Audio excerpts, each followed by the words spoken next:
Hello students, international trade and finance में आज हम डिस्कस करने वाले हैं ऑब्जेक्टिव्स और इम्पोर्टेंस और एडवांटेजेस ऑफ एक्सचेंज कंट्रोल। विनिमय नियंत्रण के उद्देश्य अथवा महत्व अथवा लाभ। एक्सचेंज कंट्रोल को हमने पहले वाले लेक्चर में डिस्कस किया था कि जब सरकार गवर्नमेंट एक्सचेंज रेट में फ्लक्चुएशन को मेंटेन करने के लिए जो नियंत्रण लगाती है, कंट्रोल एस्टैब्लिश करती है या इंटरफेरेंस करती है, उसे हम एक्सचेंज कंट्रोल कहते हैं। लेकिन इसके अलावा भी एक्सचेंज कंट्रोल के बहुत सारे ऑब्जेक्ट्स हैं या एक्सचेंज कंट्रोल करने से बहुत सारे एडवांटेजेस अचीव होते हैं, उसको आज हम डिस्कस करेंगे। In the beginning, stability in the exchange rates was the only objective of exchange control. प्रारंभ में विनिमय नियंत्रण का एकमात्र उद्देश्य विनिमय दरों में स्थायित्व बनाए रखना होता था। But presently exchange control are exercised to simultaneously achieve various objectives. लेकिन अगर हम आज की बात करें तो आज के समय में विनिमय नियंत्रण अनेक उद्देश्यों की एक साथ प्राप्ति करने के लिए लगाए जाते हैं, जो कि इस प्रकार हो सकते हैं। To keep different exchange rate than market exchange rate, बाजार विनिमय दर से भिन्न विनिमय दर बनाए रखना। बाजार विनिमय दर क्या होती है? जो कि बाजार में विदेशी मुद्रा की मांग और पूर्ति की शक्तियों के द्वारा निर्धारित होती है, जिसे हम साम्य विनिमय दर या इक्विलिब्रियम एक्सचेंज रेट कहते हैं, which is determined with the aggregate demand and supply forces of foreign exchange in the foreign exchange market। अब जब गवर्नमेंट एक्सचेंज रेट को इस इक्विलिब्रियम एक्सचेंज रेट से डिफरेंट रखती है तो it is the type of exchange control, और इसको रखने का उद्देश्य होता है कि इकोनॉमिक डेवलपमेंट हो और बैलेंस ऑफ पेमेंट में जो एडवर्सिटी है उसे हम सही करें और उसे हम फेवरेबल बैलेंस ऑफ पेमेंट में चेंज कर सकें। तो जब कोई देश अपनी एक्सचेंज रेट को स्वतंत्र बाज़ार द्वारा यानी कि फ्री मार्केट में जो भी एक्सचेंज रेट डिसाइड होती है उससे डिफरेंट रखता है, ताकि जो एक्सचेंज रेट है वो इक्विलिब्रियम एक्सचेंज रेट यानी कि साम्य विनिमय दर से अधिक या कम रहे। इसके लिए क्राउथर भी कहते हैं, विनिमय बाजार के नियंत्रण का प्रमुख उद्देश्य विनिमय दर को बिना नियंत्रण निर्धारित विनिमय दर से अलग रखना।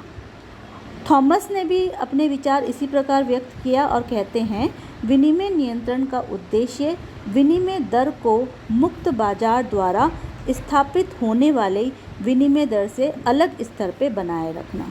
अब जब हमें अपनी एक्सचेंज रेट को मार्केट एक्सचेंज रेट से डिफरेंट रखना है तो इसके लिए दो तरीके हैं। वो है ओवर वैल्यूएशन, जिसे बोलेंगे अधिमूल्यन, और दूसरा है अंडर वैल्यूएशन, जिसे बोलेंगे अधोमूल्यन या डीवैल्यूएशन, अवमूल्यन। अब अधिमूल्यन और अधोमूल्यन, ओवर वैल्यूएशन या अंडर वैल्यूएशन क्या होता है और इसमें हम कैसे एक्सचेंज कंट्रोल को डिसाइड कर सकते हैं, वो हम डिस्कस करते हैं।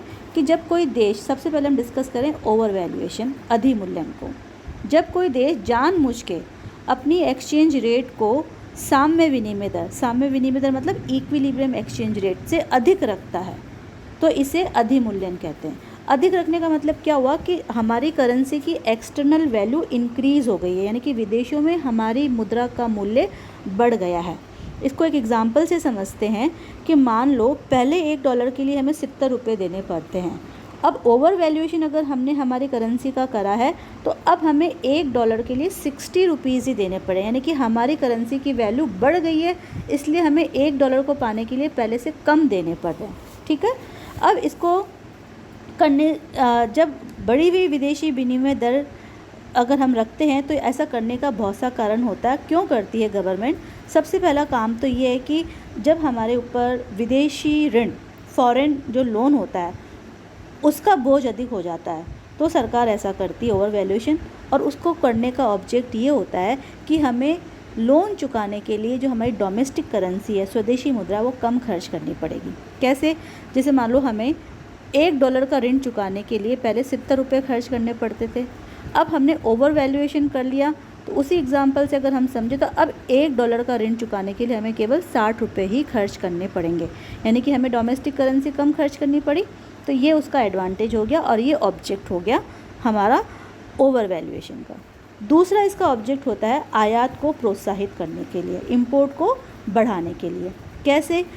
अगर हमने ओवर वैल्यूएशन किया तो इम्पोर्टेड गुड्स सस्ते हो जाएंगे। कैसे? पहले $1 के लिए 70 रुपये देने पड़ रहे थे, अब अगर हम $1 की वस्तु इंपोर्ट करेंगे तो हमें उसके लिए केवल 60 रुपीज़ ही देने पड़ेंगे। इसका मतलब क्या हुआ? इंपोर्ट सस्ते हो गए, और जो चीज़ सस्ती होती है उसकी डिमांड ज़्यादा हो जाती है, तो इंपोर्ट क्या होंगे? प्रमोट होंगे, प्रोत्साहित होंगे, ज़्यादा होंगे। तो इससे क्या होगा? हम आर्थिक विकास के लिए जो आवश्यक वस्तु है उनका आयात पहले से कम स्वदेशी मुद्रा देकर कर सकते हैं। ये दूसरा ऑब्जेक्ट हो गया ओवर वैल्यूएशन का। तीसरा ऑब्जेक्ट इसका ये होता है कि मुद्रा प्रसार पर नियंत्रण के लिए और निर्यातों को हतोत्साहित करने के लिए भी ओवर वैल्यूएशन किया जाता है। ओवर वैल्यूएशन करने से हमारे जो निर्यात है वो महंगे हो जाएंगे। उसी एग्जाम्पल से अगर हम समझें कि अगर हम पहले $1 के लिए 70 रुपये देते थे, यानी कि 70 रुपये की चीज़ विदेशों में अगर भारत की 70 रुपये की चीज़ खरीदनी है तो उन्हें $1 ही पेमेंट करना पड़ता था, लेकिन अब $1 को खर्च करके वो केवल 60 रुपये की वस्तु ही खरीद सकते हैं। तो विदेशियों के लिए भारतीय वस्तु महंगी हो जाएगी, तो हमारे निर्यात क्या हो गए? महंगे, और महंगी वस्तु की डिमांड कम होने से निर्यात कम हो जाएंगे। उसका फ़ायदा ये होगा कि जब निर्यात नहीं होगा तो स्वदेश में उन वस्तुओं की कमी नहीं होगी और स्वदेश में मूल्य नहीं बढ़ेंगे, क्योंकि स्वदेश में आवश्यकता की वस्तुएं उपलब्ध होगी। तो ओवर वैल्यूएशन के 3 ऑब्जेक्ट हो गए। एक तो फॉरेन लोन का बर्डन कम हो जाएगा, दूसरा हमारे इंपोर्ट प्रमोट होंगे जिससे हम आवश्यक वस्तुओं का आयात करेंगे जो कि आर्थिक विकास के लिए आवश्यक है, और तीसरा निर्यात कम होने से हम जो हमारा मुद्रा प्रसार है उस पर नियंत्रण स्थापित कर सकते हैं। लेकिन ये जो ओवर वैल्यूएशन है ये अल्पकालीन दृष्टि से ही उचित है, क्योंकि दीर्घकाल में आयात सस्ते और निर्यात महंगे होने से भुगतान संतुलन पर प्रतिकूल होने का खतरा बना रहता है। अब इसी का जो सेकंड मेथड है अंडर वैल्यूएशन, जिसको हम डी वैल्यूएशन भी बोलेंगे, अधोमूल्यन।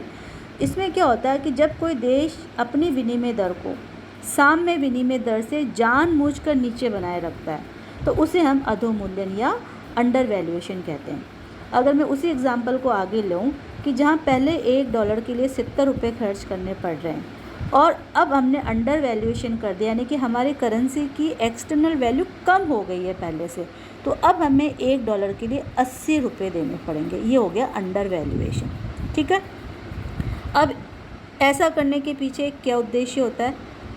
ऐसा करने के पीछे सबसे पहला उद्देश्य है कि हम अपने इंपोर्ट को कम करना चाहते हैं, आयातों को हतोत्साहित करते हैं, क्योंकि अंडर वैल्यूएशन करने से हमारे आयात क्या हो जाते हैं? महंगे हो जाते हैं। जहाँ पहले $1 की वस्तु के लिए हमें 70 रुपये देने पड़ रहे थे, वहाँ अब उसके लिए हमें 80 रुपये देने पड़ेंगे।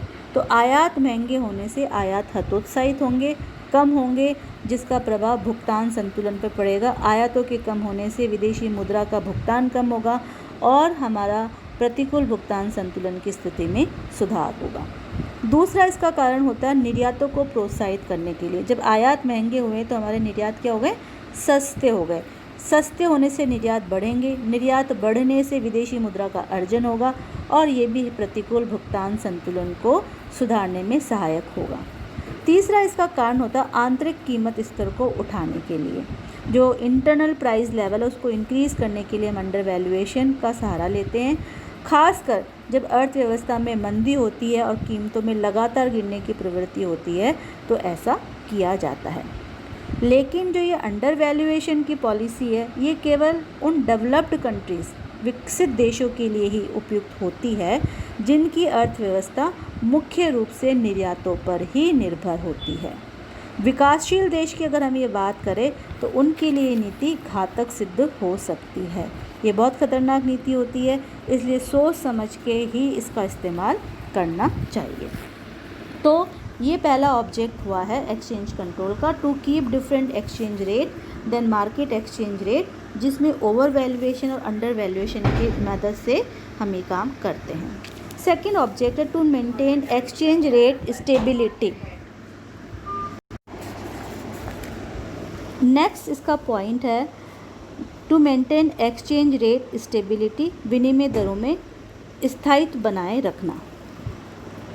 मेन ऑब्जेक्ट एक्सचेंज कंट्रोल का जो एक्सचेंज रेट में फ्लक्चुएशन होता है उसको कंट्रोल करना ही होता है। और चूँकि एक्सचेंज रेट में फ्लक्चुएशन होने से जो फॉरेन एक्सचेंज मार्केट है उसमें स्पेकुलेशन, सट्टे की क्रियाएं प्रोत्साहित होती है और उससे विदेशी व्यापार में और आर्थिक विकास में बाधा उत्पन्न होती है। तो एक्सचेंज कंट्रोल का मेन ऑब्जेक्ट एक्सचेंज रेट में फ्लक्चुएशन को कंट्रोल करना होता है और इसीलिए अंतर्राष्ट्रीय मुद्रा कोष की भी स्थापना की गई है। नेक्स्ट पॉइंट है to correct adverse balance of payment, प्रतिकूल भुगतान संतुलन में सुधार करना। भुगतान संतुलन का प्रतिकूल होना या एडवर्स होने का मतलब क्या है, हमारे रिसिप्ट्स कम है और पेमेंट ज़्यादा है, ठीक है। तो इसको सुधारने के लिए विनिमय नियंत्रण से हम आयात प्रतिस्थापन नीति को बल देते हैं। आयात प्रतिस्थापन का मतलब ये होता है कि जो वस्तु हम आयात कर रहे हैं उनका स्वदेश में उत्पादन करना, ठीक है। इससे दीर्घकाल में आयातों को कम करने में मदद मिलती है और विनिमय नियंत्रण के द्वारा उसकी बचत करके भुगतान संतुलन की प्रतिकूल साम्य स्थिति को हम सुधार सकते हैं। नेक्स्ट पॉइंट है टू चेक कैपिटल आउटफ्लो, पूंजी बहिर्गमन पर नियंत्रण हेतु। पूंजी बहिर्गमन या कैपिटल आउटफ्लो क्या होता है, जब स्वदेश से विदेशों में पूंजी बाहर जाने लगती है और अगर विदेशों में पूंजी बाहर जा रही तो स्वदेश में पूंजी की कमी हो जाएगी जिससे कि आर्थिक विकास को बुरा प्रभाव पड़ेगा या आर्थिक विकास को नुकसान होगा। तो जब किसी भी पॉलिटिकल या इकोनॉमिक कारण से देश से विदेशों में पूंजी बाहर जाने लगती है तो विनिमय नियंत्रण एक्सचेंज कंट्रोल के माध्यम से पूंजी उड़ान मतलब फ्लाइट ऑफ कैपिटल मतलब पूंजी का बाहर जाना को नियंत्रित किया जा सकता है। सरकार क्या करती है, विदेशी मुद्राओं के विक्रय पर प्रतिबंध लगाकर, मतलब कोई भी फॉरेन करेंसी को सेल नहीं कर सकता, पूंजी के आउटफ्लो को कंट्रोल करती है, ठीक है। तो उससे क्या होगा, स्वदेश में पूंजी रहने से आर्थिक विकास के लिए पूंजी की उपलब्धता बनी रहेगी और देश का आर्थिक विकास होगा।